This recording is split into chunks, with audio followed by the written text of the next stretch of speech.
کے کمال اور اس کے شمول کو میں آپ کے سامنے رکھوں کہ اسلام ہے کیا آخر، اسلام کسے کہتے ہیں۔ اور میرا یہ دعویٰ ہے، بلکہ یہ قرآن کا فرمان ہے۔ اللہ رب العزت نے فرما دیا کہ دین اگر کوئی ہے تو وہ صرف اسلام ہے، اور اللہ تعالیٰ نے یہ فرمایا جو اسلام کے علاوہ دوسرا دین لے کر آئے گا قیامت کے دن وہ قبول نہیں کیا جائے گا۔ وَمَن يَبْتَغِ غَيْرَ الْإِسْلَامِ، جو غیر اسلام کی طرف توجہ کرتا ہے اسلام کو چھوڑ کر، فَلَن يُقْبَلَ مِنْهُ، قیامت کے دن ہرگز قبول نہیں کیا جائے گا۔ وَهُوَ فِي الْآخِرَةِ مِنَ الْخَاسِرِينَ، اور وہ آخرت میں نقصان اٹھانے والوں میں سے ہوگا۔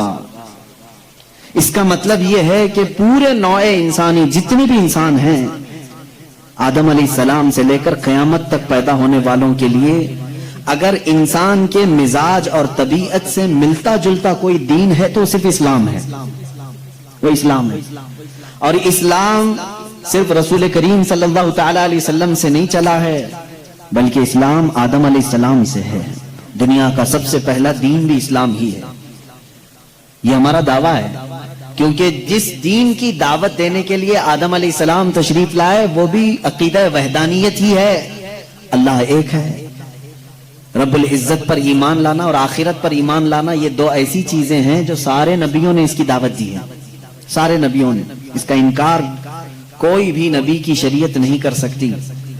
آج بھی یہودی ہوں عیسائی ہوں، ان کی بھی کتابوں میں اور ان کے دین میں یہ بات ہے، خدا پر ایمان لانا ہے اور آخرت پر ایمان لانا ہے۔ آج وہ بھی خدا کو مانتے ہیں لیکن اس کے ساتھ کسی اور کو بھی شریک کر لیتے ہیں، آخرت کو وہ بھی مانتے ہیں۔ یہ دو چیزیں ایسی ہیں جس کی دعوت سارے نبیوں نے دی ہے۔ آج میں آپ کے ذہن کو قریب کرنا چاہتا ہوں، کیا ہمارے لیے یہ بات ضروری نہیں ہے کہ ہم جس دین پہ چل رہے ہیں، جس اسلام پر ہماری پوری زندگی چل رہی ہے، اس اسلام کے کمال اور اس کی خصوصیات کو بھی تو میں پہچان لوں۔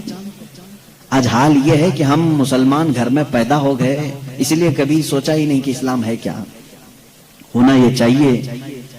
میں سمجھتا ہوں کہ کئی ایسے نان مسلم ہیں جو یورپین کنٹریز میں ہوں یا امریکہ افریقہ وغیرہ کے، جو تحقیق کرنے والے لوگ ہیں، وہ مسلمان بچوں سے زیادہ انہوں نے اسلام کو پڑھا ہے، کیونکہ وہ مسلمان تھے نہیں، انہوں نے اسلام کو بہت باریکی سے پڑھا اور تب جا کر کے وہ اسلام قبول بھی کیے اور ان کو اسلام کی اہمیت کا اندازہ بھی ہے۔ آج میں یہ باتیں آپ کے سامنے اس لیے کرنا چاہتا ہوں کہ ہمارا کوئی بھی بچہ یہ نہ سمجھے کہ کوئی ہلکا پھلکا دین ہے جو محلے سے چلا ہے۔ اگر یہ ہلکا پھلکا دین ہوتا تو 14 صدیوں تک چل بھی نہیں سکتا۔ بہت ساری جماعتیں آئیں، بہت ساری سوسائٹیاں آئیں، لیکن ان کا زمانے کے ساتھ وجود ختم ہو گیا۔ تنظیمیں، تحریکیں، کمیٹیاں، یہ سب وجود میں آتی رہتی ہیں، اور کئی دین بھی آئے، بہت سارے دین بھی آئے، لیکن وہ ان کے شخصیات کے ساتھ ختم ہو گئیں۔ اسی لیے ہم یہ کہتے ہیں کہ رسول کریم صلی اللہ تعالی علیہ وسلم کی وفات کے بعد دین اسلام ختم نہیں ہوا، بلکہ یہ بڑھتا ہی رہا، بڑھتا ہی رہا، اس لیے کہ اللہ تعالیٰ نے اس دین کو انسانوں کی طبیعت کے بالکل عین مطابق بنایا ہے۔ اس کو ایکسپٹ کرنے میں کوئی بھی اشکال نہیں ہے، کوئی یہ نہیں کہہ سکتا کہ اس میں ایسی چیز ہے اتنی ہارڈ ہے کہ میں کر نہیں پاؤں گا۔ جیسے میں اس کی کچھ خصوصیات آپ کو بتاؤں گا۔ اسلام دین فطرت ہے۔ دین فطرت کسے کہتے ہیں جانتے ہیں آپ؟ جو ہمارے فطرت کے مطابق ہو۔ فطرت کیا ہے؟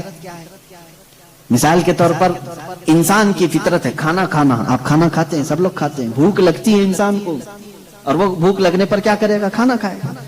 نیند لگتی ہے، یہ انسان کی فطرت ہے، سوتا ہے، ہنستا ہے، روتا ہے، یہ انسان کی فطرت ہے۔ یہ تمام چیزیں ایسی ہیں جو اس کی پیدائشی ہیں۔ بھوک لگنا انسان کی فطرت۔ اب اگر میں آرڈر دے دوں کہ تم دن بھر بلکہ 1 مہینے تک 2 مہینے تک چھو بھی نہیں سکتے کھانے کو، تو اس کا مطلب کیا ہوا؟ میں نے فطرت کے خلاف بات کیا، انسان کی فطرت کے خلاف۔ آپ کو میں یہ کہوں کہ تم 48 گھنٹے تک سو نہیں سکتے، پلک جھپک نہیں سکتے، تو گویا کہ میں نے فطرت کے خلاف بات کیا۔ انسان کی فطرت اس کو ایکسپٹ نہیں کرے گی، کیونکہ اس کی طبیعت میں سونا ہے، آرام کرنا ہے، پیدائشی ہے۔ تو اسلام نے ایسا کوئی بھی حکم اپنے ماننے والوں پر نافذ نہیں کیا جو اس کی فطرت کے خلاف ہو. اس کی فطرت کے خلاف کوئی بھی حکم نہیں ہو. ہاں لیکن دوسرے لوگوں نے فطرت کے خلاف بہت ساری چیزیں عائد کی ہیں اپنے ماننے والوں پر. اس کی چند مثالیں بتاؤں گا. اچھا ایک بات میں کلیئر کر دوں اپنی تقریر سے پہلے ہی. اسلام کی خاصیت یہ ہے کہ اسلام کبھی بھی دوسرے آئے ہوئے پہلے کے دین جتنے بھی ہیں ان کو جھوٹا نہیں کہتا, چاہے وہ عیسائیت ہو, یہودیت ہو, تورات, انجیل, زبور, ان تمام چیزوں کو اسلام نے جھوٹا نہیں کہا, بلکہ اسلام کا دعویٰ تو اتنا ہی ہے کہ زمانہ بڑھتا گیا, اب کامل دین اسلام ہے. اس کا دعویٰ اتنا ہی ہے. ہم نے یہ نہیں کہا کہ اس سے پہلے جتنے آئے تھے سب غلط تھے, نہ. کبھی ہم نے نبیوں کا انکار کیا؟ کسی نبی کے خلاف ہم نے بات کی؟ نہ عیسیٰ علیہ السلام کے بارے میں ہم لب کشائی کر سکتے ہیں, نہ موسیٰ علیہ السلام کے خلاف کچھ لب کشائی کر سکتے ہیں. یہودی جن نبیوں کو مقدس مانتے ہیں, عیسائی جن نبیوں کو مقدس مانتے ہیں, شریعت اسلامیہ نے اگر ان کے نبی ہونے کی تصریح کر دی تو ہم اپنی جان سے زیادہ ان سے محبت کرتے ہیں. ہم ان کی توہین نہیں کر سکتے. ادنا سی بھی توہین کسی نبی کی تو اسلام سے نکل جائے گا, کسی بھی نبی کی. اسی طرح جو آسمانی کتابیں آئیں ہم ان کا انکار نہیں کرتے. تورات, انجیل, زبور, اس کا اگر تم انکار کرو گے تو کافر ہو جاؤ گے, اسلام سے نکل جاؤ گے. لیکن ہمارا اب دعویٰ اتنا ہی ہے کہ وہ اپنے زمانے کے نبی تھے, وہ کتابیں اپنے زمانے کی تھیں. اب جو زمانہ آیا میرے آقا صلی اللہ علیہ وسلم کے بعد سے لے کر قیامت تک, اس زمانے کے لیے اگر سوٹیبل کوئی کتاب ہے تو وہ قرآن ہے, اور اگر کوئی قبول کرنے جیسا مذہب ہے تو اسلام ہے. یہ ہمارا دعویٰ ہے. اب اس کو میں ثابت کروں گا. جیسے عیسائیوں پر اللہ تبارک و تعالیٰ نے کبھی یہ حکم نہیں فرمایا تھا کہ وہ شادی نہ کریں. انہوں نے اپنے آپ پر اس طرح کا سنیاس لینے کا خود سے, جیسے رہبانیت ان کے ہاں راہب بنتے ہیں, نن ہوتی ہیں, زندگی بھر شادی نہیں کریں گے. پادری شادی نہیں کرے گا, پاپ وہ کسی سے شادی نہیں کرے گا. شادی کرنا یہ انسان کی فطرت ہے. ہر مرد کے اندر عورت کی خواہش پیدائشی ہے, یعنی اللہ تعالیٰ نے اس کے جسم میں یہ رکھا ہے کہ عورت سے وہ قرار حاصل کرے, تسکین حاصل کرے.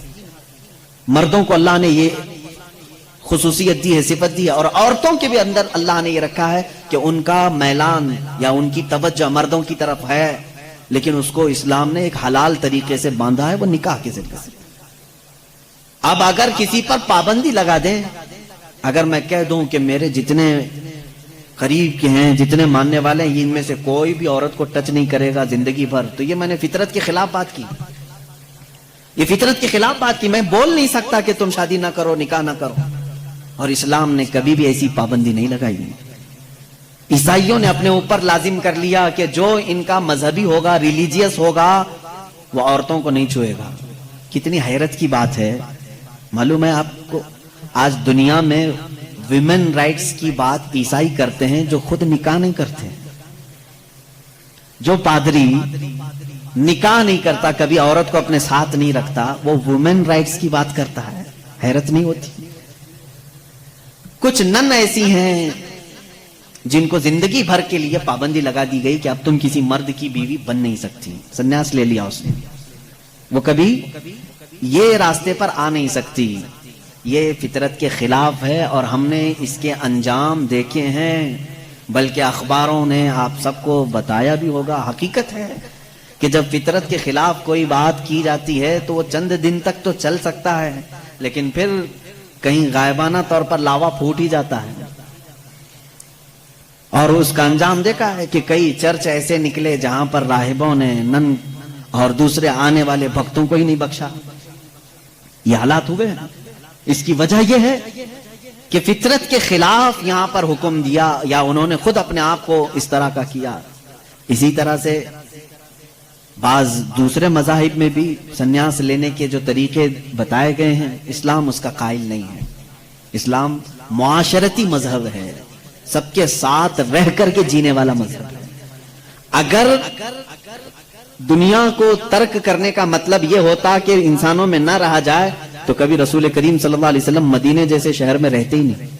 جنگل میں جا کر کے رہتے ہیں, کنارہ کشی اختیار کر لیتے ہیں. لیکن اسلام معاشرتی مذہب ہے, یعنی لوگوں کے درمیان رہنے کا مذہب ہے, دین ہے.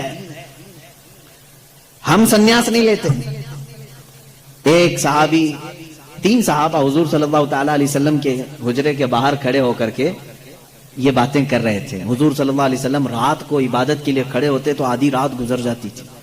تو تینوں نے دیکھ کر کے کہا یہ تو بخشے ہوئے ہیں, یہ معصوم ہیں, ان سے کوئی خطا نہیں ہوئی, اس کے بعد اتنی عبادتیں ہیں ان کی, ہم جیسوں کو تو کیا کرنا چاہیے, بڑی عبادت کرنی چاہیے. جب رسول اتنی عبادت کر رہے ہیں تو ان تینوں صحابہ میں سے تینوں نے کیا کیا جانتے ہیں؟ ایک نے یہ اس دن وعدہ کر لیا, آج کے بعد سے میں کبھی کسی عورت کے پاس جاؤں گا ہی نہیں, زندگی بھر کے لیے عورت کے قریب نہیں جاؤں گا. دوسرے صحابی نے کہا آج کے بعد سے میں کبھی رات کو سوؤں گا ہی نہیں, پوری رات کھڑا رہوں گا. تیسرے صحابی نے کہا آج کے بعد سے میں کبھی کھاؤں گا ہی نہیں, دن میں بھی اور رات میں بھی روزہ رکھوں گا. رسول کریم صلی اللہ تعالی علیہ وسلم اندر سے سن رہے تھے, باہر تشریف لائے ہیں, اور میرے آقا صلی اللہ تعالی علیہ وسلم نے پوچھا تم میں سے کون کون ہے جو یہ باتیں کر رہا تھا؟ وہ صحابہ نے کہا کہ یا رسول اللہ صلی اللہ علیہ وسلم, ہم نے آپ کی عبادتوں کو دیکھ کر کے یہ کہا جب آپ سید الانبیاء ہیں, معصوم ہیں, آپ اتنی عبادت کرتے ہیں تو پھر ہماری عبادت کا حال کیا ہونا چاہیے؟ ہمیں بہت زیادہ عبادت کرنے کی ضرورت ہے, اس لیے ہم نے ایسے ایسے عہد کیے. میں نے کہا ہے کہ آج سے میں عورتوں کو چھوؤں گا نہیں, کبھی کسی کے قریب نہیں جاؤں گا, نکاح کر کے بھی نہیں جاؤں گا. دوسرے نے کہا میں نے یہ کہا ہے کہ رات کو سوؤں گا نہیں. تیسرے نے کہا میں نے یہ کہا ہے کہ آج کے بعد سے کبھی کھاؤں گا نہیں. اللہ کے نبی صلی اللہ علیہ وسلم نے فرمایا اسلام یہ نہیں ہے, اسلام یہ نہیں ہے. میری سنت پر اگر عمل کرنا چاہتے ہو تو میں اللہ کی عبادت کا بھی حق ادا کرتا ہوں اور عورتوں کا بھی حق ادا کرتا ہوں. میں نے اپنی رات کو تقسیم کر رکھا ہے, بیویوں کے لیے بھی حق ہے اور اللہ کی عبادت کا بھی حق ہے. اور دوسرے سے کہا تم نے کہا کہ رات کو کبھی سوؤں گا ہی نہیں, یہ بھی ہمارا طریقہ نہیں ہے, تم فطرت کے خلاف بات کر رہے ہو, بیمار ہو سکتے ہو, روزانہ رات پورے نہیں سو رہے. اب یہاں اس پر میں رک کر کے کہوں گا حضور صلی اللہ علیہ وسلم نے اس صحابی کو منع کیا جو یہ کہہ رہے تھے میں رات بھر عبادت کروں گا. حضور نے فرمایا میری سنت یہ ہے کہ میں تھوڑی رات آرام کرتا ہوں اور تھوڑی رات اپنے رب کی عبادت بھی کرتا ہوں. تمہارے جسم کا بھی تم پر حق ہے, اس کو بھی آرام دو. اور پھر تیسرے صحابی سے کہا میری سنت یہ ہے کہ میں افطاری بھی کرتا ہوں اور سحری بھی کرتا ہوں اور روزہ بھی رکھتا ہوں. ایسا نہیں کہ پورا پابندی کر لیا, جبکہ وہ رسول جن کو اللہ تعالیٰ جنت سے کھلاتا پلاتا ہے, اس کے باوجود میرے آقا صلی اللہ علیہ وسلم فرماتے ہیں کہ کنٹینیو روزہ رکھنا نہیں چاہیے, کہ تمہارے جسم کا تم پر حق ہے, کمزوری آ جائے گی. حضور نے منع فرمایا میں ایک دن روزہ رکھتا ہوں ایک دن نہیں رکھتا, یا میں افطار کرتا ہوں شام کے وقت اور دن میں روزہ رکھتا ہوں. اس کا مطلب یہ ہے میرے عزیزو, اس پوری حدیث کا خلاصہ یہ ہے, اللہ کے نبی صلی اللہ تعالی علیہ وسلم نے جو حکم دیے, اسلام کا خلاصہ یہ ہے کہ اس میں کہیں پر بھی افراط و تفریط نہیں, یعنی بہت تنگی والے حکم بھی نہیں اور بہت ڈھیل بھی نہیں. اسلام درمیانی راستہ ہے, درمیانی راستہ ہے. اب یہاں ان لوگوں کو سوچنا چاہیے, حضور نے جس صحابی کو رات بھر عبادت کرنے کے لیے منع کیا, یہاں رات بھر گیم کھیلنے والے لوگ موجود ہیں, پوری رات بھر عیاشی کرنے والے موجود ہیں. ان کو تو رات بھر کھڑے ہو کر کے عبادت کرنے کو میرے آقا نے منع کیا تھا. آرام کرو تھوڑی دیر, اپنے جسم کو راحت پہنچاؤ. اس طرح سے اسلام کی یہ خصوصیات ہے کہ اسلام انسان کی فطرت کے عین مطابق ہے, اسلام کی فطرت کے مطابق ہے. اسی لیے قرآن کہتا ہے لا یکلف اللہ نفسا الا وسعها. میں آج چیلنج کرتا ہوں, ایک ایسا حکم لا کر کے دکھا دو, ایک ایسا حکم اسلام میں کہ جس میں ایسا لگتا ہو کہ یہ انسان کے لیے بھاری ہے. ایسا نہیں ہونا چاہیے, ایسا نہیں ہونا چاہیے تھا. اسلام نے اپنے ماننے والوں پر یہ پابندی کیوں لگائی؟ ان کے پاس کیا ہے معلوم ہے؟ مخالفین اسلام کے پاس اگر وہ لائیں گے کوئی چیز تو یہ کہیں گے کہ اسلام سال میں ایک مرتبہ پورے مہینے بھر لوگوں کو بھوکا کیوں رکھتا ہے, بھوکا کیوں رکھتا ہے, جبکہ یہ انسان کی فطرت کے خلاف ہے. انسان کھانا پانی پسند کرتا ہے اور آپ اس کے کھانے پانی کو روک رہے ہیں. تو میں پہلا جواب تو یہ دوں گا کہ روزے رکھنے سے کتنے مسلمان مر گئے. پہلی بات یہ ہے, اگر ہر سال ایک مہینہ رمضان میں اسلام اپنے ماننے والوں کو روزے رکھواتا ہے تو پھر یہ مسلمانوں کا صفایا ہوتے رہنا چاہیے. اگر یہ صحت کے خلاف ہوتا تو, اگر یہ ہمارے جسم کے خلاف ہوتا روزہ رکھنا, تو اسلام میں ہر سال رمضان کے ٹائم پہ لاکھوں کی موت ہو جانا چاہیے، بھوک سے مر گئے، بھوک سے مر گئے. اب تک تو اسلام ہی نہیں ہوتا 1400 سال سے. میرے عزیزو، اب میں آؤ ان کی نقلی دلیل بھی اگر بتا دوں. نقلی کا مطلب نقل کی ہوئی، ان کے جو ریسرچ اسکالر ہیں انہوں نے خود کہا ہے. آج میں 2-4 روز سے ڈائٹنگ پلان دیکھ رہا تھا کہ ڈائٹنگ پلان میں کیا ہوتا ہے جسم کو صحیح رکھنے کے لیے، فاسد مادات کو دور کرنے کے لیے. تو ایک بڑے ڈاکٹر کی ویب سائٹ میں پڑھ رہا تھا. اس ڈاکٹر نے 2 چیزیں کی ہیں، 2 چیزیں اس نے رکھی ہیں کہ اگر اپنے جسم کو 80 سال تک زندہ رکھنا اور صحت مند رکھنا چاہتے ہو تو 2 چیزوں کو اپنا لو کہ ہفتے میں 1 دن صبح سے لے کر شام تک اپنے جسم میں کچھ بھی نہ ڈالو. یہ ڈائٹنگ پلان میں ہے، موجود ہے. کچھ نہ ڈالو، صرف پانی پر رہو. اور ایک ڈاکٹر نے یہ لکھا ہے کہ گرینری، جتنی بھی گرین چیزیں ہیں، سبزیاں ہیں یا پھل ہیں، صرف صبح اور شام میں ہفتے میں 1 مرتبہ ایسا استعمال کرو، تمہاری صحت برقرار رہے گی. ٹائمز آف انڈیا ہندوستان کا بڑا چلنے والا اخبار ہے، اس کے پیج میں بھی موجود ایک ریسرچ شائع کی گئی تھی جس میں ایک ڈاکٹر کا یہ دعویٰ تھا، ہمارا ڈاکٹر نہیں. پھر اگر کوئی مسلمان ڈاکٹر اعلان کرتا تو پھر ایک طرفہ والی بات ہوتی. نان مسلم ڈاکٹر نے اپنے ریسرچ میں یہ کہا ہے کہ ہم نے بہت غور سے دیکھا کہ صبح سورج نکلنے سے پہلے سے لے کر شام سورج ڈوبنے تک اگر کوئی 1 مہینے تک اس طرح بھوک برداشت کر سکتا ہے تو اسے کینسر نہیں آئے گا. اس نے کہا ہے کہ کینسر کا اس چیز میں علاج دیکھا گیا ہے کہ جسم کے اندر کے فاسد مادے نکل جائیں گے. میں پھر چیلنج کرتا ہوں، اور لاؤ کوئی دوسری بات جس میں ایسا کوئی حکم ہو اسلام کا جو انسانوں کے لیے بھاری ہے. تم ڈھونڈ کر کے روزے لے کر کے آئے تھے، اور پھر اگر یہ کہتے ہیں تو ان میں سے جو ادھر ادھر کے لاتے ہیں چھوٹی چھوٹی سی چیزیں ہیں. ایک بڑا طبقہ ہے جو اسلام کی کمیاں ڈھونڈنے کے لیے اپنی پوری زندگی خرچہ کر رہا ہے. ہمارے پاس وہ ساری چیزیں ہیں. قرآن کو خوردبین لگا کے، مائکروسکوپ لگا کر کے پڑھنے والے لوگ ہیں کہ کہیں تو کچھ نکل جائے، مل جائے. ارے میاں، یہ کام تو عرب والے بھی کر چکے اس وقت، ان کو نہیں ملا، تم جاہلوں کو کیا ملے؟ وہ عرب تھے، عربی دان تھے، وہ نہیں لا سکے اس زمانے میں.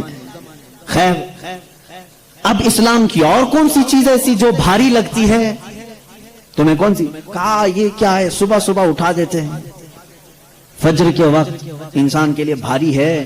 اور ایک مستشرق ہے، مستشرق اس کو کہتے ہیں جو اسلام کی تعلیمات پوری حاصل کرتے ہیں لیکن ہوتے یہودی اور عیسائی. اس میں سے ایک نے کہا، اعلان کیا کہ اسلام میں یہ زیادتی لگتی ہے مجھ کو کہ صبح کی نیند بہت اچھی ہوتی ہے اور اس وقت یہ اٹھا دیتا ہے، اور ان کے اوپر پابندی فرض ہے، وہ بھی ایسا نہیں کہ مستحب ہے، کرو تو چلے، نہیں کرے تو چلے.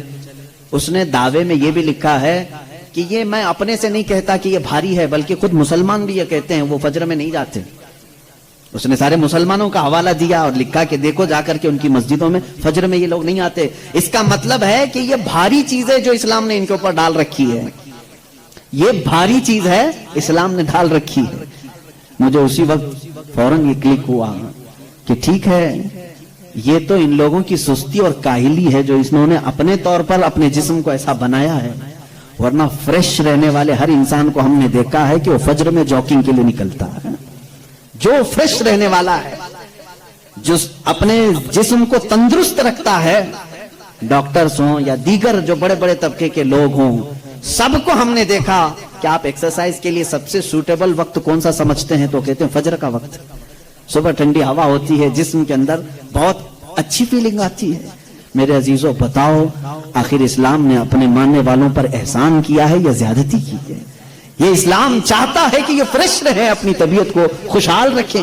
بلکہ وعدہ بھی یہ کیا گیا ہے کہ جس نے فجر کی نماز پڑھی اللہ تعالیٰ پورے دن اس کو مصیبتوں سے محفوظ کرے گا. فرشتے اس دن کا رزق اسے دے کر برکتیں ساتھ دے کر کے جاتے ہیں. تم کہتے ہو یہ زیادتی ہے، نہیں پڑھ رہے ہیں الگ بات ہے، لیکن میں نہیں سمجھتا کہ اسلام نے یہ زیادتی کی ہے. لا یکلف اللہ نفسا الا وسعها. میں اسلام کی انہی تمام باتوں، میں ان کے جوابات آپ کے سامنے آج لے آیا ہوں، تھوڑی سی چیزیں.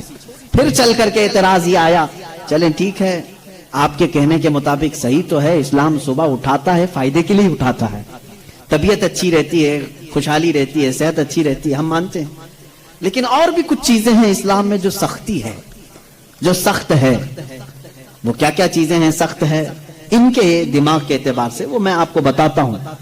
اسلام دین فطرت ہے، یہ میرا چیلنج ہے، طبیعت کے عین مطابق بنا ہوا ہے، اور میں اگر دوسرے مذاہب کو چھیڑوں تو بات بہت دور ہو جائے گی، بہت طویل ہو جائے گی، کیونکہ میرا یہ مزاج نہیں ہے کہ دوسروں کی خرابیاں لے کر کے سب کے سامنے بیٹھوں، اور خرابیاں ڈھونڈنا اچھی بات بھی نہیں.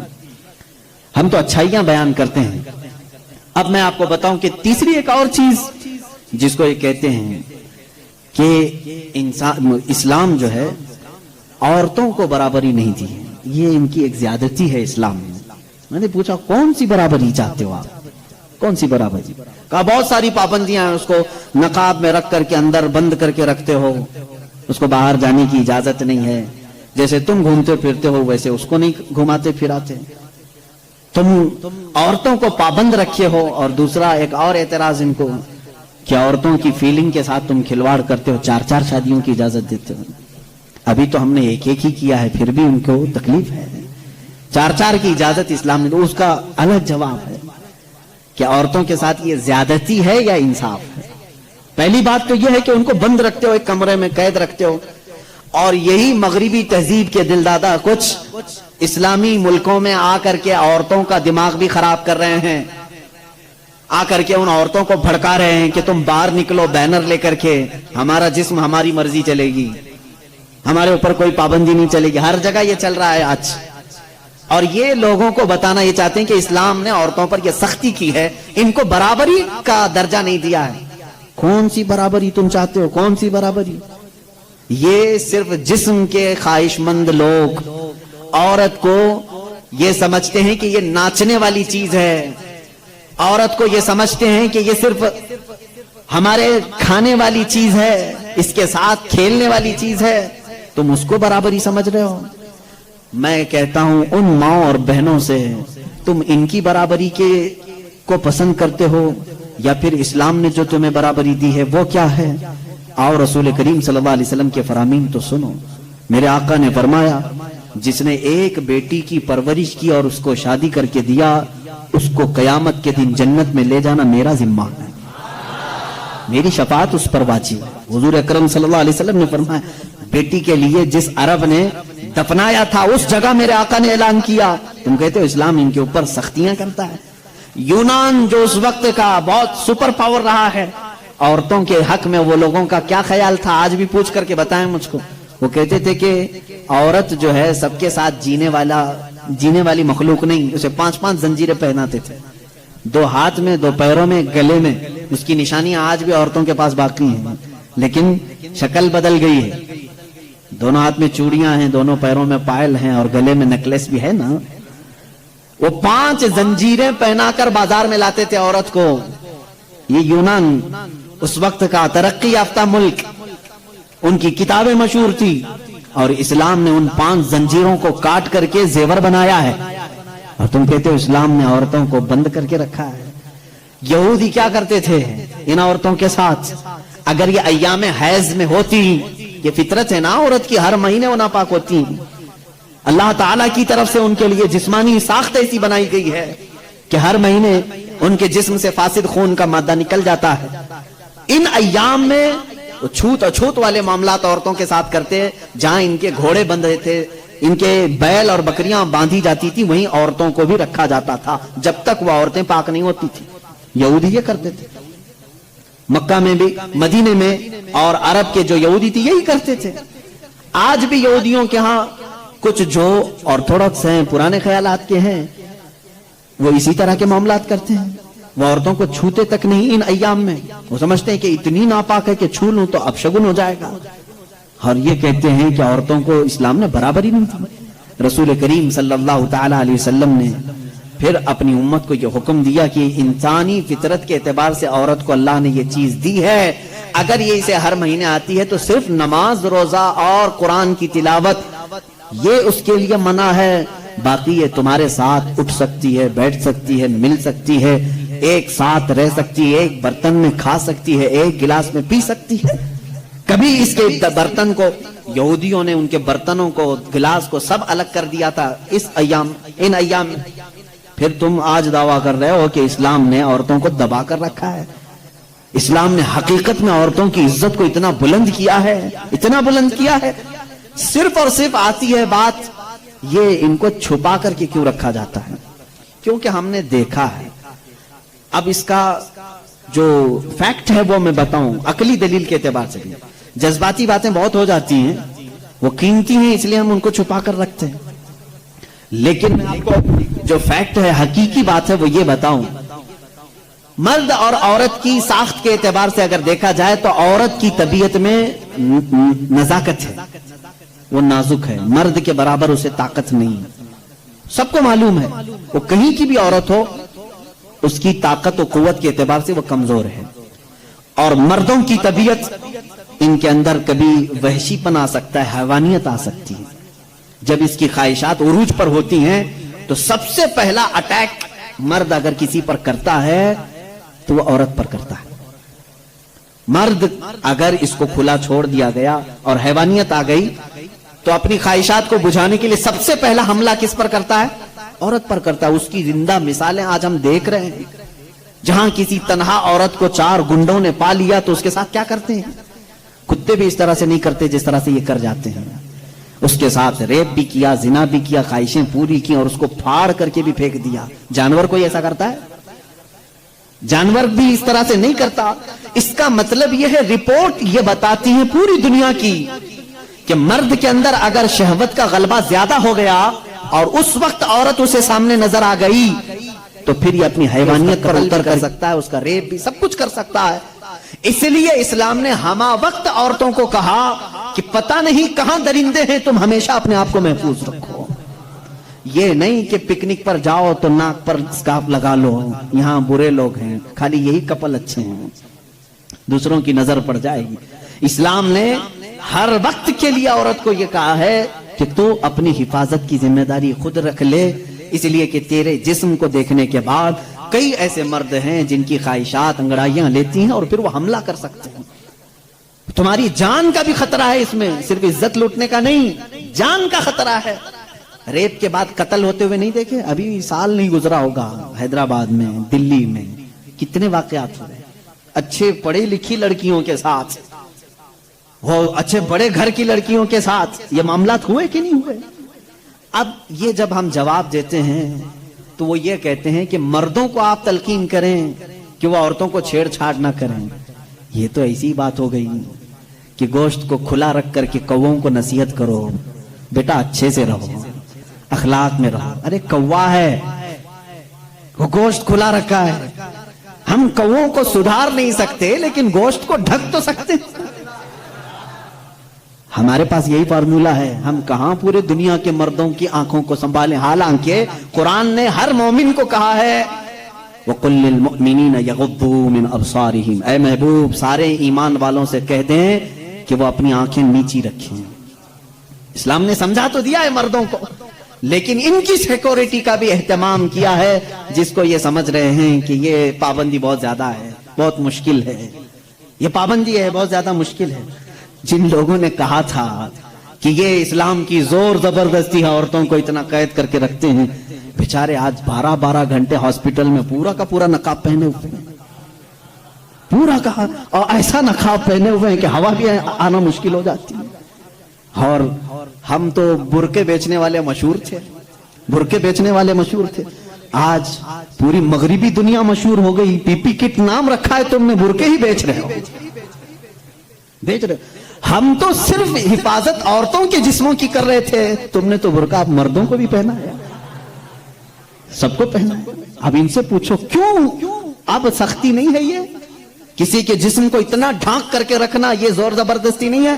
تم کہتے ہو اسلام اتنی سختی لے کر کے آیا ہے کہ عورتوں کو بند کر کے رکھا. اب یہ جواب نہیں, وائرس پھیلا ہوا ہے, وائرس پھیلا ہوا ہے, جسم کو لگ نہ جائے. ارے نادان, یہی تو 1400 سال سے ہم کہہ رہے تھے انسانوں کی آنکھوں کا وائرس بھی پھیلا ہوا ہے, کہیں ہماری بچیاں غیر محفوظ نہ ہو جائیں, کہیں کسی کے جسم میں یہ باتیں, یہ آنکھوں کا زہر سرایت نہ کر جائے, ان کے دل بہک نہ جائیں. اور میں بہت پہلے سے کہتا آ رہا ہوں, تحقیق یہ بتاتی ہے کہ مرد کی آنکھیں جب اس میں خواہش پیدا ہوتی ہے نا، ایک زہریلا مادہ نکلتا ہے، زہریلا مادہ نکلتا ہے. آپ دیکھو غور سے کسی چیز کو، نظر لگتی ہے نا، سب کا یہ تو معمول ہے، نظر لگتی ہے، وہ اس کی نظر لگ گئی، اس کی نظر لگ گئی، تقریباً سب لوگ مانتے ہیں نظر لگتی ہے، اور اسلام بھی کہتا ہے العین حق، نظر لگتی ہے.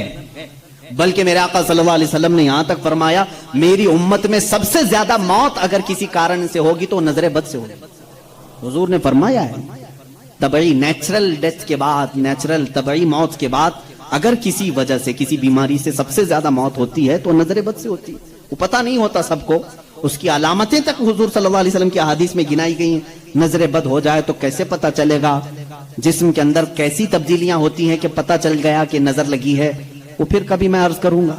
لیکن نظر لگتی ہے یہ سب کو معلوم ہے. اور جدید تحقیقات کے اعتبار سے بھی اگر میں آپ کو بات کروں، پھول کو اگر زیادہ دیر تک تم دیکھتے رہو گے تو مرجھا جائے گا، کیونکہ ہماری آنکھوں کا زہر اس پر پڑتا ہے اور اس کی طبیعت مرجھا جاتی ہے. وہ جتنا اپنے ٹہنی میں لگ کر کے جتنی دیر تک تازہ رہ سکتا ہے، تمہارے ہاتھ میں آنے کے بعد اتنی دیر تازہ نہیں رہے گا، کیونکہ کچھ بیکٹیریا ہمارے اندر ہیں اور آنکھوں سے نکلنے والی چیزیں بھی ہیں. اسی طرح سے عورتوں کا جسم اتنا نرم ہے اور نازک ہے کہ باہر کے زہریلے مادے ان کے جسم پر پہلے اثر کرتے ہیں. مردوں کے جسموں پر کم، لیکن عورتوں کے جسموں پر زیادہ اثر کرتے ہیں. اب کوئی وحشی درندہ جس کی نگاہیں زہر پھینک رہی ہوں اور کسی لڑکی کا جسم ننگا ہو، وہ بغیر لباس کے ہو، تو ظاہر سی بات ہے اس کے جسم کے اندر جیسی ہی وہ نظریں جاتی ہیں، اس کے دل میں بھی برائیوں کی خواہشیں پیدا ہونا شروع ہوتی ہیں. ایک طرفہ نہیں ہوتی یہ سب چیزیں. اس کے اندر جو خرابی آئی وہ اس کی آنکھوں کی وجہ سے. اسی لیے میرے آقا صلی اللہ علیہ وسلم نے فرمایا فَإِنَّ الْعَيْنَ تَزْنِي، آنکھ بھی زنا کرتی ہے. حضور صلی اللہ علیہ وسلم نے فرمایا آنکھ بھی زنا کرتی ہے. اب مجھے بتاؤ میرے عزیزو، اسلام نے اتنی جو حفاظت کی ہے عورتوں کی، اس کو تم کہہ رہے ہو زور زبردستی ہے؟ اسلام دین فطرت ہے، صرف وہی بات کرتا ہے جو انسان کے لیے سوٹیبل ہو، جو تمہارے جینے کے لیے اچھا ہو. اب میں آؤ تو میں تم کو یہ بھی بتاتا ہوں. کچھ لوگ یہ کہتے ہیں کھانے پینے کے معاملات میں بھی، اب یہ بات تھی عورتوں کی. اور ہاں یہاں پر میں یہ بات بتا دوں کہ یہ برابری جس کو کہہ رہے ہیں نا، وہ برابری ہے نہیں. تم کبھی بھی اس کے جواب دینے کی بھی کوشش مت کرو. یہ برابری کس کو کہتے ہیں؟ ان کے سامنے رقص کرے، ڈانس کرے، برابر کرے. اگر مرد جو ہے کھلے عام گھومتا پھرتا ہے اور ننگا ہو سکتا ہے تو عورت کو بھی اتنا ہی ہونا چاہیے، عورت بھی اتنا ہی دکھائے. تو یہ تو ایسی برابری ہے کہ اتنا اگر شوق ہے برابری کا تو پھر ایسا کرو، اپنی بیوی کے ساتھ معاہدہ کر لو، 1 سال تو بچہ دے گی، 1 سال میں بچہ دیتا ہوں. یہ برابری کرنے کی چیز ہے؟ ارے سارا بچوں کا درد عورت ہی کیوں سا ہے؟ تم بھی تھوڑا سا پارٹنرشپ میں لے لو. ایسا نہیں کر سکتے، تمہیں معلوم ہے عورت کی فطرت ہے. کچھ چیزیں ایسی ہیں اس کی ساخت میں، اس کے لیے وہ ضروری ہیں، اور اسلام یہ سمجھتا ہے کہ عورت کے لیے اس کے گھر میں رہنا زیادہ سوٹیبل ہے بنسبت باہر گھومنے پھرنے کے. کھلے عام رہنے سے زیادہ اگر محفوظ کوئی عورت ہو سکتی ہے تو وہ پردے میں رہ سکتی ہے. اس لیے اسلام نے اس کو پردے کا حکم دیا. اس پر زور زبردستی نہیں، پابندی نہیں. اس کی فطرت ہے، وہ اسے جتنا محفوظ رکھ سکتے ہو. اب خریدنے والی چیزوں میں ہی آپ دیکھ لینا. اب اس کو میں عقلی طور پر اگر آپ کو بتاؤں، کچھ چیزیں ایسی ہیں آپ خرید کر، آلو پیاز لے کر کے آئے، آلو پیاز لے کر کے آئے آپ کی کچن میں، آپ نے اس کو کسی بٹی میں رکھ دیا، ٹوکرے میں رکھ دیا، کہیں پر بھی رکھ دیا، چل جاتا ہے، رکھ دیا. لیکن ساتھ میں آپ نے کچھ گوشت خریدا، کچھ ٹماٹے، کچھ دہی، باہر نہیں، فریزر میں رکھنا پڑتا ہے. بھائی ان کو دونوں کو برابری دو. دہی کو بھی ٹوکرے میں کیوں نہیں رکھتے؟ گوشت کو بھی باہر یہ اس ٹوکرے میں کیوں نہیں رکھتے؟ آپ خود کہیں گے. کچھ چیزیں ایسی ہوتی ہیں جن کی سیفٹی فریزر کے اندر ہے، کچھ چیزیں ایسی ہیں کہ وہ باہر رہ کر کے بھی سلامت ہیں. جب تمہیں دنیا کے ہر نظام میں یہ بات سمجھ میں آتی ہے تو اللہ نے مرد اور عورت کو پیدا ہی ایسا کیا ہے کہ مرد اگر باہر رہے تو سیف ہے، اس کے جسم کی ساخت ایسی ہے، لیکن عورت گھر کے اندر زیادہ سیف ہے. اس لیے اسلام نے اسے پردے کا حکم دیا ہے. بات سمجھ میں آ گئی؟ اسلام نے زور زبردستی اس کو پابند نہیں بنایا. زور زبردستی پابند نہیں بنایا. بہرحال یہ ایک بہت بڑا عنوان ہے. عورتوں کے حقوق کی بات اگر کوئی ایسا بندہ کرتا تو سمجھ میں آتا جو عورتوں کو مرتبے میں بڑھا کر کے یوں کہے کہ عورت کے قدموں کے نیچے جنت ہے. اگر کوئی ایسا شخص کہتا تو بات سمجھ میں آتی جو یہ کہے کہ بیوی کو ایک لقمہ کھلاؤ تو صدقے کا ثواب ہے.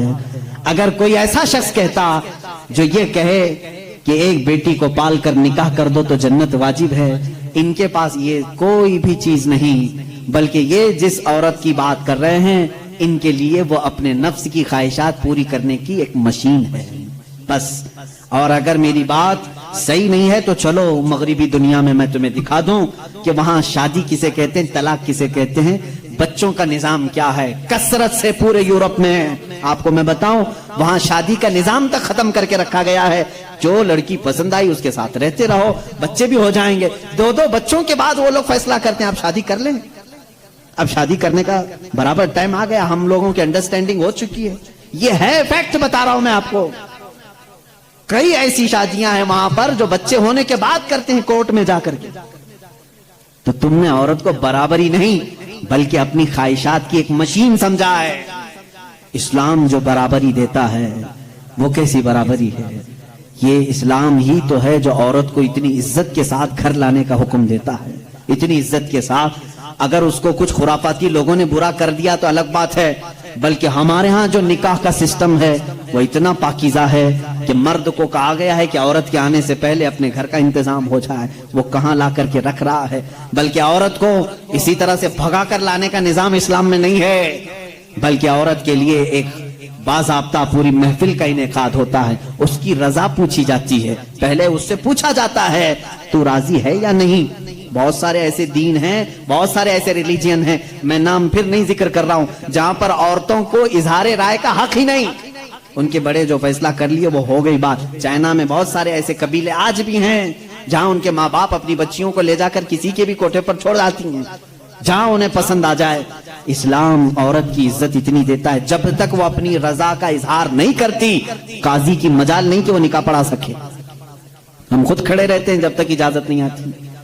پہلے ہم عورت کی اجازت لے کر کے آتے ہیں اور پھر عورت کو اس کا حق مہر دینے کا حکم بھی مرد کو دیا گیا ہے کہ وہ تمہیں اپنی زندگی چھوڑ کر آ رہی ہے، اپنا گھر چھوڑ کر کے آ رہی ہے، اس کا حق مہر ادا کرو. اور لانے کے بعد جانتے ہیں میرے آقا صلی اللہ تعالی علیہ وسلم کی تعلیمات کیا ہے؟ اللہ اکبر. حضور اکرم صلی اللہ علیہ وسلم نے تاکید کے ساتھ فرمایا ہے کہ عورتوں کے ساتھ سختی نہ کرو. اپنے آخری خطبے میں حضور نے عرفات کے میدان میں یہ بات تک فرمائی، عورتوں کے معاملات میں اللہ سے ڈرو، حد سے زیادہ نہ بڑھو، عورتوں کے ساتھ اتنی سختی نہ کرو. مارنے کو منع کیا، کبھی ان کے چہرے پر نہ مارنا، کبھی ان کے خاندان کو تانا نہ مارنا، کبھی ان کو اتنی بری گالی نہ دینا کہ دل ٹوٹ جائے. یہ تمام احکام اسلام نے اسی عورت کی عزت ہی کے لیے تو دیے ہیں. اور پھر جس وقت وہ آئے بزرگوں نے یہ رواج بھی رکھا ہے کہ ہم اپنی بیٹیوں کو اپنے گھروں سے قرآن پاک دے کر کے رخصت کرتے ہیں، قرآن کے ساتھ اسے بھیجتے ہیں. اور گھر لانے کے بعد جانتے ہیں یہ اعلیٰ حضرت رضی اللہ تعالیٰ عنہ نے لکھا بھی ہے. اعلیٰ حضرت فرماتے ہیں جب نئی دلہن گھر میں آئے تو اس کے پیروں کا دھون جو ہے وہ اگر گھر کے چاروں کونوں میں ڈالو تو برکت آئے. وہ آ رہی ہے اپنا رزق لے کر کے آ رہی ہے، اپنا رزق لے کر کے آ رہی ہے. یہاں تک ہمارے لیے کہا گیا، بلکہ دولہے کو یہ بھی کہا گیا، اسی یہ بیان میں ساری باتیں نوجوانوں کو سمجھ میں بھی آ جائیں گی. نکاح کی پہلی رات اسے کہا گیا کہ تو اپنے گھر لایا ہے دلہن کو تو سب سے پہلے اس کے ہی دوپٹے کو تو مصلی بنا اور اس پر سجدہ کر. یہ حکم ہے. عورت کی عزت نہ ہوتی تو ہم مصلی بناتے اس کے دوپٹے کو. پہلی رات کہا گیا ہے. یہ اور بات ہے کہ معلومات نہیں ہے نوجوانوں کو کہ شادی کے بعد پہلی رات، یہ بھی سیکھنے کی ضرورت ہے. علماء سے یہ تمام چیزیں پوچھ لینا چاہیے جس کی شادی ہو رہی ہے. دلہن آ رہی ہے تو ہم اس کی عزت ہی کے لیے تو یہ تمام کام کر رہے ہیں. اور اس کے بعد حکم یہ دیا گیا کہ سب سے پہلے اس کے ساتھ بات چیت کی شروعات کرنے سے پہلے اس کی پیشانی پر ہاتھ رکھ کر اللہ کی بارگاہ میں یہ کہو، اے اللہ اس کے اندر جتنی تو نے اچھائیاں رکھی ہیں وہ سب اچھائیاں مجھے عطا کر دے، اور جتنی اس کے اندر برائیاں ہیں ان تمام برائیوں سے مجھے تو بچا دے. یہاں سے تو شروعات کر. ظاہر سی بات ہے میں نے اس وقت محسوس کیا، چند دنوں پہلے ایک نوجوان کو تلقین کر رہے تھے پیشانی پر جہاں بال اگتے ہیں وہاں ہاتھ رکھ کر کے دعا کرنا، تو اس نے پوچھا کہ حضرت دعا تو ایسی ہی کر سکتے ہیں، پیشانی پر کیا؟ میں بھی چونک گیا۔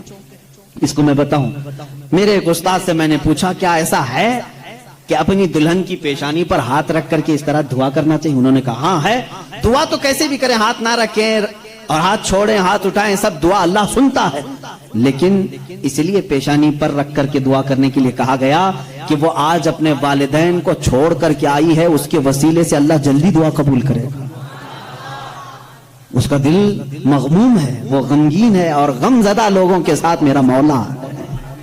وہ اپنے والدین کو چھوڑ کر کے تیرے گھر آئی ہے، وہ مغموم ہے، بہت غم زدہ ہے، آج اس کی پیشانی پر ہاتھ رکھ کر کے دعا کرو۔ میرا اسی دن یہ ذہن سمجھ گیا کہ اسلام نے عورت کو وہ مقام دیا ہے، وہ عزت دی ہے، ہم نے اس کو اپنے جسموں کو سکون پہنچانے والا آلہ نہیں سمجھا، مشین نہیں سمجھا، بلکہ حقیقی مسلم وہ ہے جو اپنی عورت کی عزت بھی کرے، احترام بھی کرے۔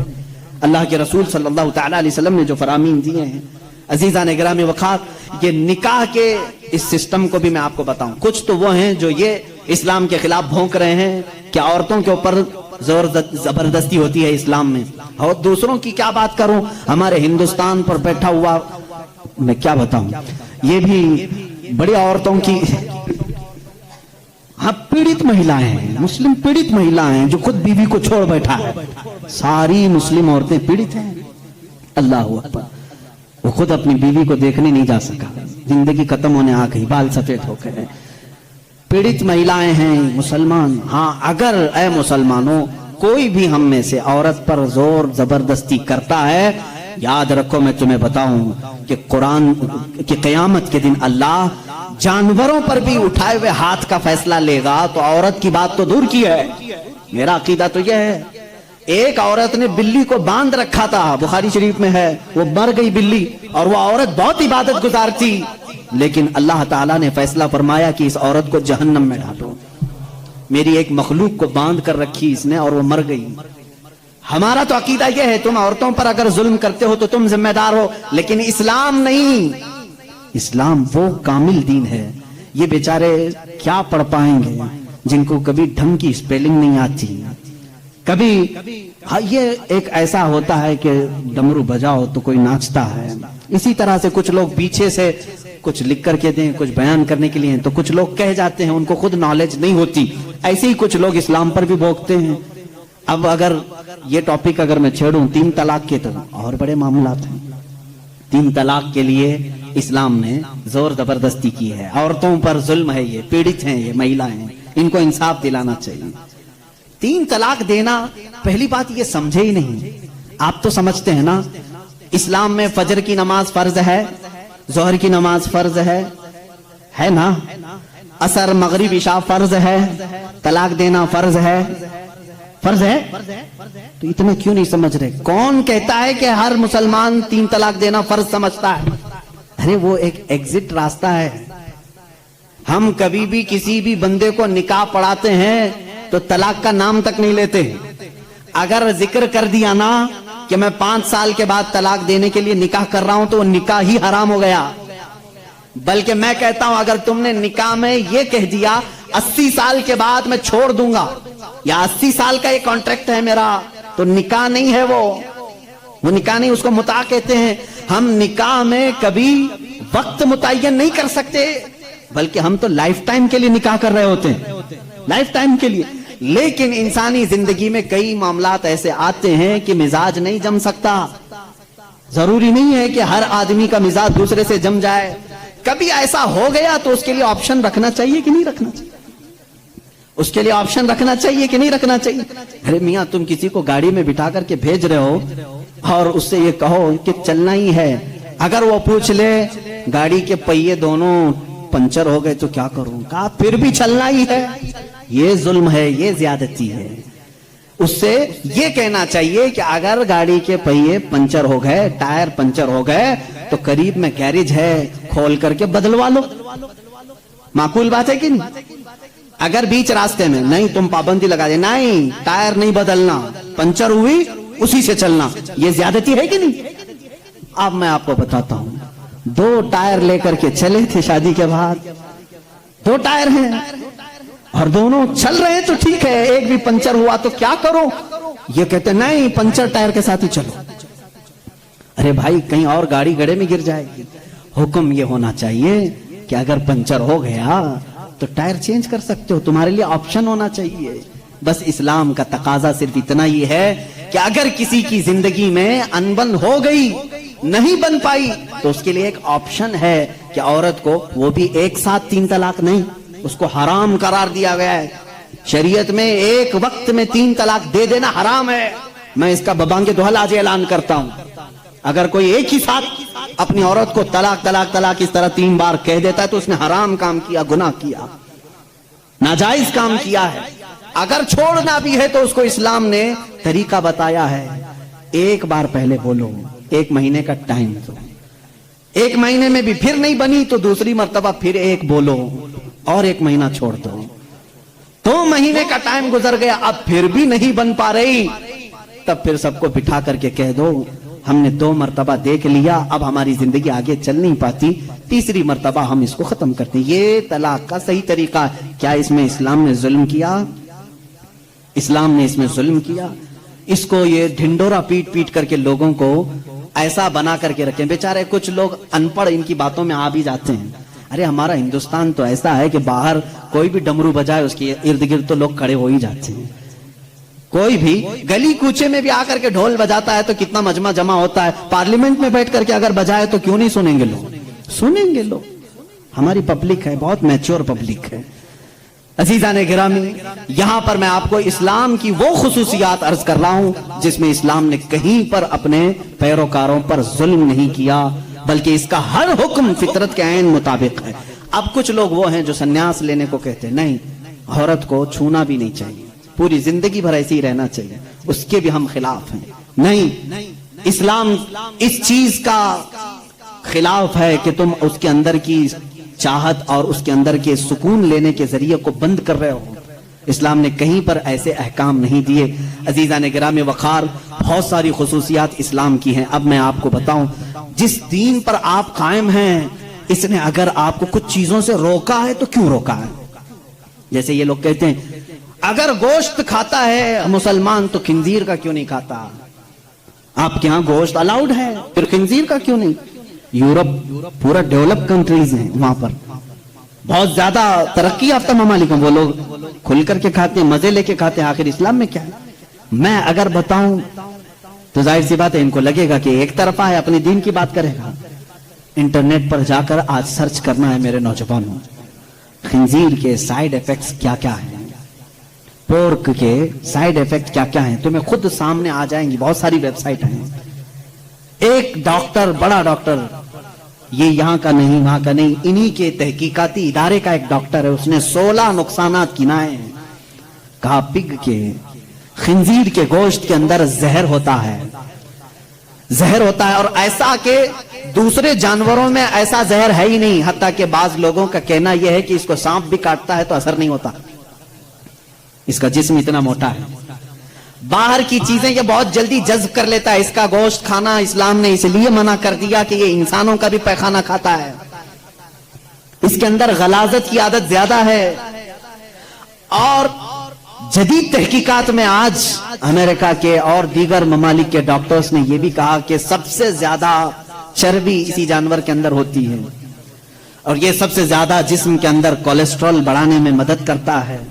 حتیٰ کہ خنزیر کا گوشت کھانے والوں پر تحقیق کی گئی، ان کے اوپر تحقیق کی گئی تو یہ بات سامنے آئی کہ ان کے اندر حیوانیت، سیکس کرنے کی عادت بہت زیادہ پائی گئی، بہت زیادہ پائی گئی، حیوانیت زیادہ آ گئی، شرم و حیا نہیں رہی۔ اسی لیے دیکھتے نہیں پورے انگریز ننگے رہتے ہیں، ان کے اندر حیا نہیں رہ گئی۔ جسم کو چھپانا وہ پتہ نہیں اپنے لیے کیا سمجھتے ہیں، چھوٹے ہلکے ہلکے کپڑے پہن کے چلتے ہیں، عورتیں بھی ہوں مرد بھی ہوں، ایک چھوٹا سا انڈر ویئر پہن لیا، اوپر کچھ لگا لیا۔ بلکہ میں سمجھتا ہوں ان سے زیادہ فیشنیبل تو بھینس ہے، کچھ بھی نہیں پہنتی بیچاری۔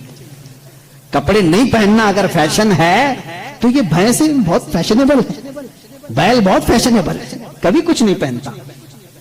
یہ دنیا کو جنگلی نظام میں لے جانا چاہتے ہیں۔ یہ خنزیر کھانے کے سائیڈ ایفیکٹ ہیں، بیڈ ایفیکٹ ہیں جو جسم کے اوپر مرتب ہوتے ہیں. 16 نقصانات ہیں، وہ میں گنا نہیں پاؤں گا، میں نے آج ہی مطالعہ کیا.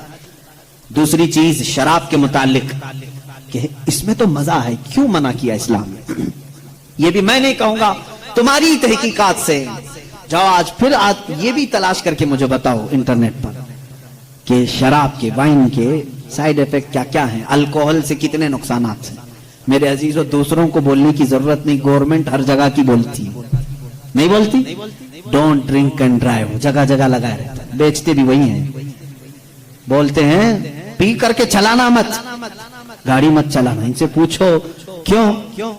اس لیے کہ ایکسیڈنٹ کا خطرہ ہے، جا کے کسی کو ٹھوک دے گا، سامنے والا بیچارہ بے قصور مرے گا. اتنی ہی بات سے سمجھ جانا چاہیے کہ مسلمان اینی ٹائم ڈرائیور ہے، ہر وقت وہ ڈرائیور ہے. مجھے ایک پرانی بات یاد آئی. ایک مسلمان، وہ بھی کسی ویسٹرن کنٹری کا ہی تھا، پلین میں سفر کر رہا تھا. ایئر ہوسٹس نے اس کو شراب پروسا، سب کو دے رہے تھے. اچھا یہ بھی میں آپ کو بتا دوں، الگ الگ ناموں سے یہ شراب سپلائی کرتے ہیں. میں ایک بار ایجپٹ کے سفر پر تھا تو شراب سب کو دی جا رہی تھی. اس میں شراب قریب آئی، اس کو کہہ رہے ہیں کریزی واٹر ہے، کریزی واٹر ہے. میں نے کہا یہ کب سے، پانی پاگل کب سے ہوا؟ تو بعد میں بغل میں بیٹھے ہوئے ایک صاحب نے کہا یہ وائن ہی ہے، اس کو بہت زیادہ اتنا ریفائن کر دیا جاتا ہے کہ اس کا یہ لوگ کریزی واٹر کا نام دیے ہیں. ہے تو شراب ہی، الگ الگ ناموں سے بیچے جا رہے ہیں. وہ ایک صاحب تھے، مسلمان تھے، ان کو کہا گیا آپ بھی لیجیے. اس نے کہا میں مسلمان ہوں، میں نہیں پیتا. یہ ان کے لیے بہت بڑا دقت والا جواب ہوتا ہے. نہیں پیتے الگ بات ہے، یہ کہنا میں مسلمان ہوں نہیں پیتا یہ چپ جاتا ہے. وہ کھڑی ہو گئی، سارے لوگ پی رہے ہیں، آپ کیوں نہیں پیتے؟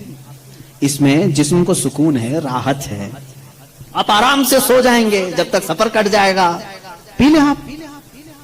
تو اس بندے نے کچھ بھی اس کے ساتھ آرگیومنٹ نہیں کیا، زیادہ نہیں کیا، بس اتنا کہا آپ کہتی ہو پی لوں، میری ایک شرط ہے، یہ شراب پہلے پائلٹ کو پلانا. اگر پائلٹ پی لیا اور مست ہو گیا تو بعد میں میرے پاس آنا. وہ کہنے لگی ایسا نہیں ہوتا، رول کے خلاف ہے، don't drink and drive. Pilot نہیں پی سکتا، پائلٹ کو شراب ہم نہیں دے سکتے. جا کر کے کہا کیوں؟ ارے وہ اتنے لوگوں کو لے کے چل رہا ہے ہوا میں، اور اس کے اوپر بہت ساری ذمہ داریاں ہیں، وہ جب ڈیوٹی ختم کرے گا تب پیے گا. اس نے کہا، اس مسلمان نے، ہو بہو اسلام بھی یہی کہتا ہے، اے مسلمان تیرے کندھوں پر پورے اسلام کی ذمہ داری ہے. تو جب چل رہا ہے تو تیرے پیچھے پوری ایک نسل ہے، کہیں تیرا قدم ڈگمگا گیا تو پوری نسلیں ڈگمگا جائیں گی. تم ڈرائیور ہو، تم نشے میں نہیں چل سکتے ہیں، اس لیے اسلام نے منع کیا. کہا وہ پیتا ہے پائلٹ ڈیوٹی ہونے کے بعد. اس مسلم نے کہا میرے رب نے بھی کہا ہے آجا جنت میں شرابن طہورا پلاؤں گا. جب یہاں کی ڈیوٹی ختم ہوگی میں بھی جاؤں گا، پیوں گا. وہ شرابن طہورا ہے جو جنت میں دی جائے گی. اے میرے عزیزوں، جنہوں نے دنیا میں اپنے جسموں کو الکوہل سے خراب کر دیا، ان کے لیے جنت کا مشروب نہیں، ان کے لیے جنت کی شرابن طہورا نہیں. اپنے منہ کو جنہوں نے یہاں محفوظ رکھا ہے، ان کے لیے اللہ کا وعدہ ہے، انہیں وہ شراب طہور پلائی جائے گی جس کو آج تک کسی زبان نے چکھا بھی نہیں. انشاءاللہ العزیز ہم سب کے لیے تیار ہے. اب یہاں پر میں جو بات کہہ رہا تھا، اسلام نے شراب سے اس لیے منع کیا ہے کہ شراب کے نقصانات گنائیں. اے میرے عزیزو، ان کو خود کو معلوم ہے، یہ منع کرتے ہیں شراب پینے کے لیے. ڈرائیورز کو منع کیا گیا، بہت سارے لوگوں کو منع کرتے ہیں، ڈاکٹرز منع کرتے ہیں، لیور خراب ہو جائیں گے، کتنی خراب ہو جائیں گے. اتنی خراب ہونے والی چیز کو بیچتے کیوں ہیں؟ لائسنس آپ ہی دیتے ہو، آپ ہی دھندا چلاتے ہو. اسلام جو ہے اس کی اور تمہارے درمیان فرق یہ ہے، تم بھی منع کر رہے ہو، تقریباً پوری دنیا منع کرتی ہے شراب سے بچو، شراب سے بچو. تمہارے اور اسلام میں فرق یہ ہے، اسلام کہتا بھی ہے کرتا بھی ہے، اور تم سے بولتے ہو اندر سے سپلائی کرتے ہو. اسلام نے اگر کہہ دیا شراب منع ہے تو میرے آقا نے فرمایا اس کا پیالہ رکھنا بھی جائز نہیں. یہ نہیں کہ سب کو شراب پینے کے لیے منع کر دیا اور بھٹا کھول کر کے رکھے ہیں، ایسا نہیں ہے. اسلام جڑ پر انگلی رکھتا ہے. اگر شراب منع ہے تو شراب بنانے والے آلے بھی توڑ دو. حضور صلی اللہ تعالیٰ علیہ وسلم نے جس دن اعلان کیا تھا مدینے میں سارے لوگوں نے وہ مٹکے بھی توڑ دیے تھے. ان سے پوچھو شراب پھینک دیتے بعد میں دھو کے پانی بھر لیتے؟ کیوں نہیں بھرا؟ جن پیالوں میں شراب پی جاتی تھی اس کو تک توڑ دیا صحابہ نے جب شراب حرام ہوئی. پوچھا گیا یہ توڑنے کا فلسفہ سمجھ میں نہیں آیا، دھو کے رکھ لینا چاہیے تھا، دوسرے کام میں یوز ہوتا. کہا نا اسلام کی حکمت یہ ہے کہ بعد میں کبھی اس کو دیکھ کر کے یاد بھی نہ آئے کہ اس میں ہم پیتے تھے، یاد بھی نہ آئے اس کو توڑ دو جس میں شراب رکھی جاتی تھی.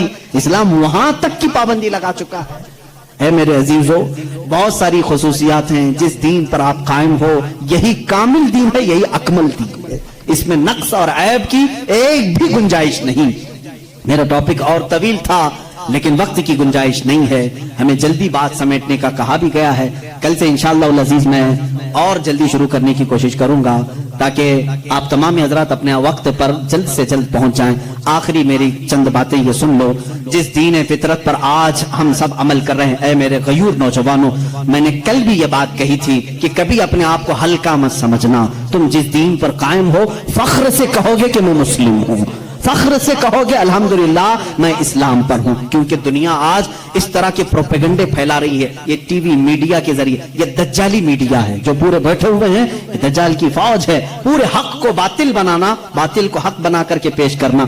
ان کو دیکھیں، مسلمانوں کے بارے میں تھوڑی سی بات ملے کہیں پر بھی اس کو لا کر کے پروپیگنڈا پھیلایا جائے، ڈیبیٹ کے لیے بلایا جائے، زر خرید مولویوں کو بلا کر کے ان کو ذلیل کیا جائے. یہ سارے کام کیوں کرتے ہیں جانتے ہیں آپ؟ یہ ٹی وی شوز میں صرف اس لیے کہ یہ نوجوان اپنے آپ کو گلٹی فیل کرے. ارے کیا یار میں غلط کر دیا، مسلمان ہو گیا.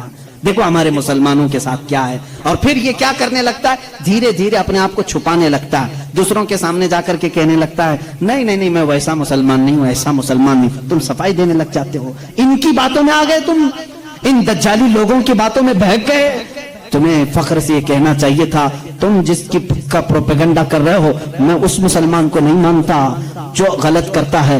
میں تو جس مسلمان کو اپنا آئیڈیل سمجھتا ہوں وہ حیدر کرار ہے. میں جس مسلمان کو آئیڈیل سمجھتا ہوں وہ عثمان ابن عفان ہے. میں جس کو آئیڈیل سمجھتا ہوں وہ عمر فاروق ہے. میں جس کو آئیڈیل سمجھتا ہوں وہ صدیق اکبر ہے. بلکہ میرا پورا نمونہ زندگی اگر کسی کے ارد گرد گھومتا ہے وہ محمد رسول اللہ ہے.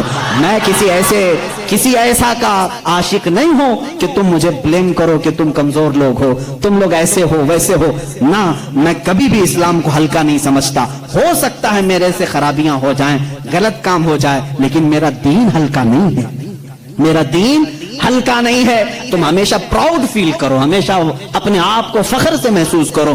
انشاءاللہ العزیز دنیا میں بھی اللہ تعالیٰ نے ہمیں عزت سے ہی رکھا ہے. کیا یہ عزت نہیں ہے میرے عزیزوں؟ آج بھی یہ عزت نہیں سمجھتے اس کو کہ اللہ تعالیٰ تمہیں حلال کھلا رہا ہے، پاکیزہ کھلا رہا ہے. تمہیں کتنی باتوں کو اللہ تعالیٰ نے پاک کر کے رکھا ہے جانتے ہیں؟ تم کو وحشی قوم میں نہیں رکھا، تم کو زنا سے روکا گیا ہے، جس کو آج پوری دنیا بھی یہ سمجھتی ہے. اچھا یہ بات بھی میں آپ کو بتا دوں، جن لوگوں نے کہا ہے کہ کھلے عام چھوڑ دینا چاہیے، سب جس کو پسند کریں، سب ایک دوسرے کے ساتھ گٹمنڈ ہو جائیں، مرد عورتوں کے ساتھ اختلاط کریں، عقلی دلیلیں بہت لاتے ہیں. تو ان سے کہو اپنی بہن اور بھائی کے نکاح کو کیوں تم غلط سمجھتے ہو؟ کر لینا چاہیے. پھر نہیں، آج پوری دنیا اس کا انکار کرتی ہے. بھائی اور بہن کا ریلیشن نہیں ہو سکتا، نکاح میں نہیں ہو سکتا. حالانکہ عقل کے اعتبار سے کیا ہے، وہ مرد ہے یا عورت ہے، مل جانا چاہیے. نہیں تسلیم کرتے. یہ پھر ہم کو کہتے نہیں اخلاق ایسے نہیں ہے کہ بہن کے ساتھ نکاح نہیں کرنا چاہیے.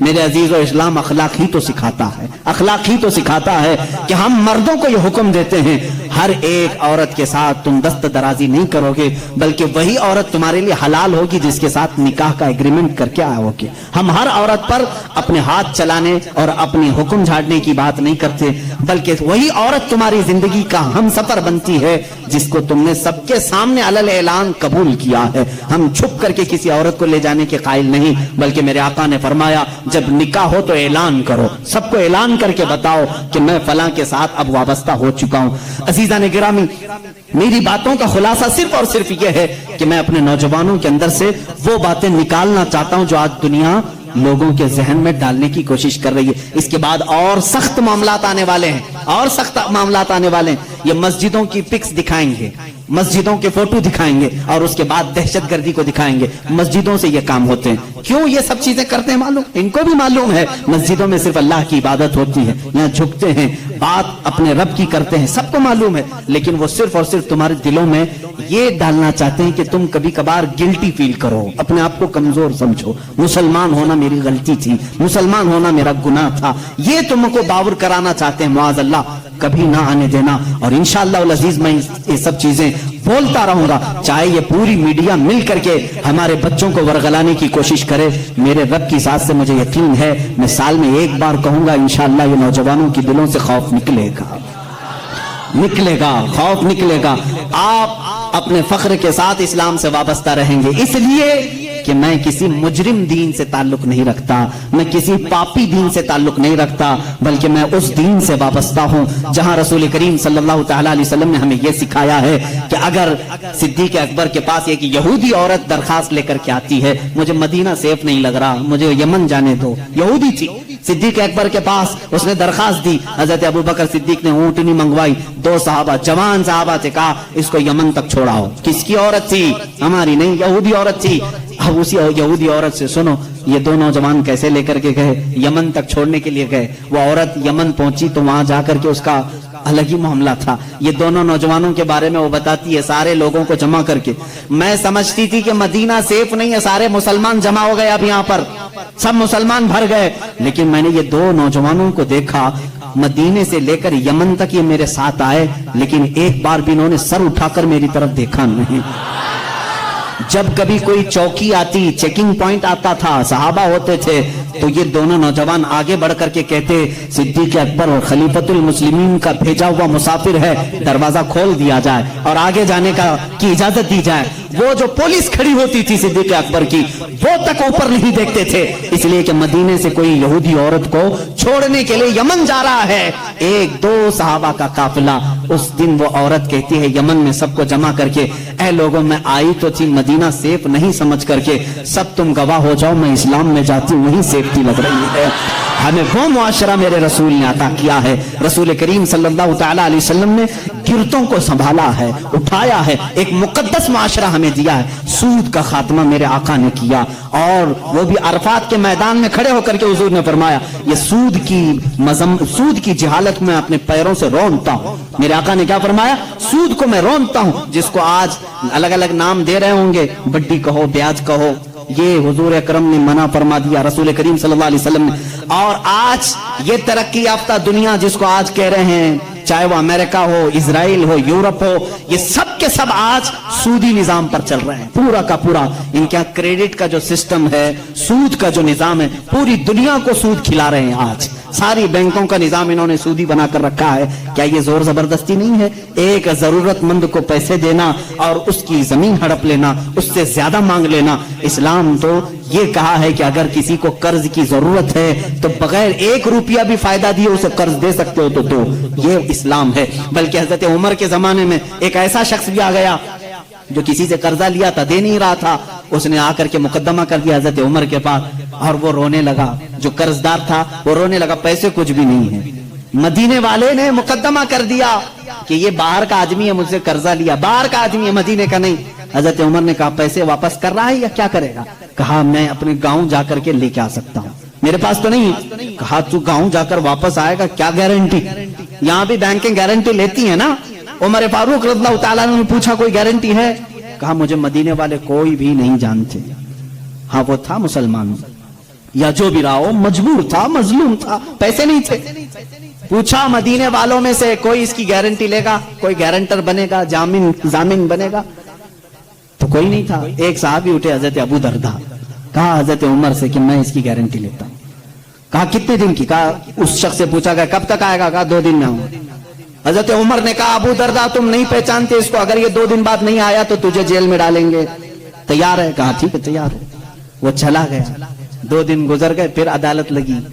وہ جس کا قرض تھا وہ بھی آیا تھا, ابو دردہ بھی آئے ہوئے ہیں.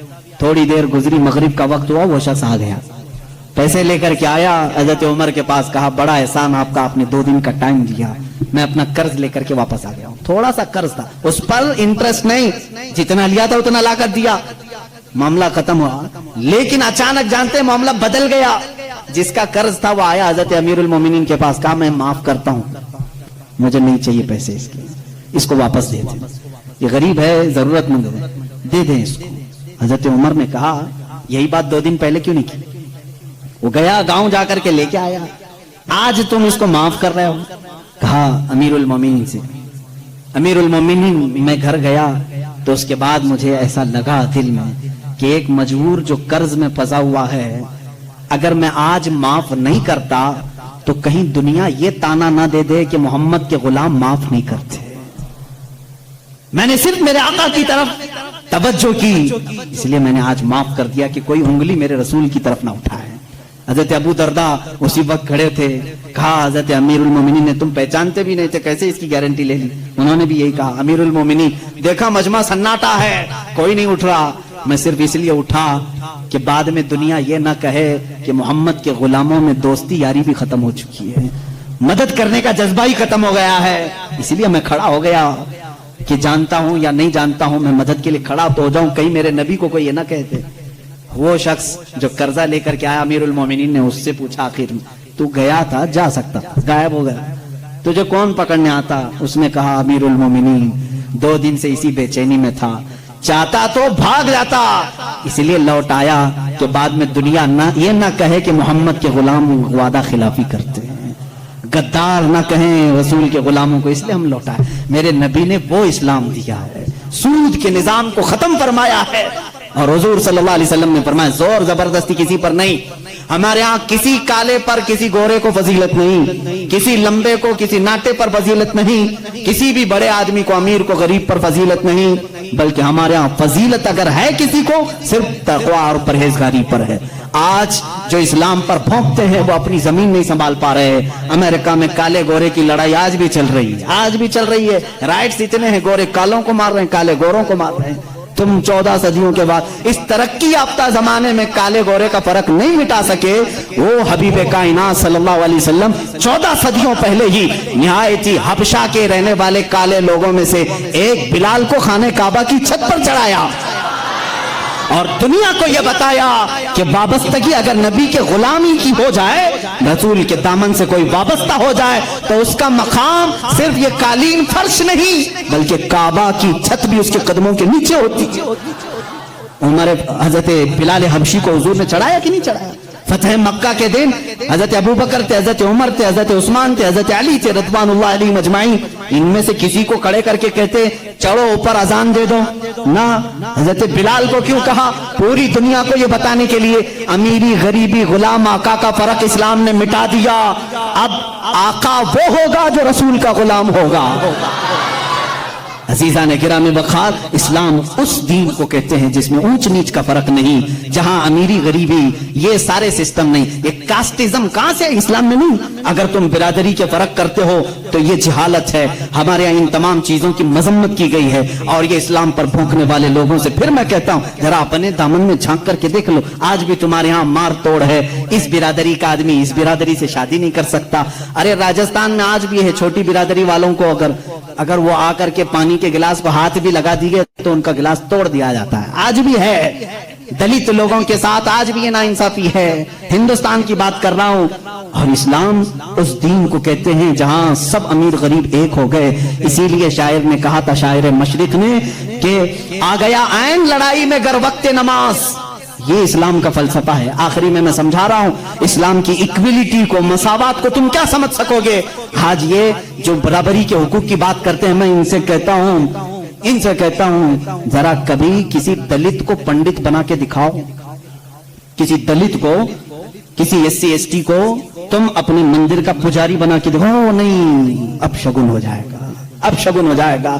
اس کو تو حق نہیں, دلت کو حق نہیں ہے کہ وہ دھارمک چیزیں. بلکہ اتر پردیش میں ایک ایسے پروفیسر بھی ہیں, میں جب دلی گیا تھا وہاں پر اس کے بیٹے سے ملاقات ہوئی تھی. انہوں نے کہا تھا وہ اس کے باپ سنسکرت کتنے سالوں سے پڑھ رہے ہیں اور پڑھا رہے ہیں, لیکن ہمیشہ گاؤں والے مارتے ہیں کہ سنسکرت زبان صرف برہمن لوگ پڑھ سکتے ہیں, تو دلت ہے. یہ کاسٹزم یہاں پر بھی چل رہا ہے. اس کے خلاف کیوں نہیں کوئی قانون لاتے؟ مندروں میں پجاری اور پنڈت دلت برادری کے بھی لوگ ہونا چاہیے. یہ میں ان کی طرف سے آواز اٹھا رہا ہوں. لاؤ تم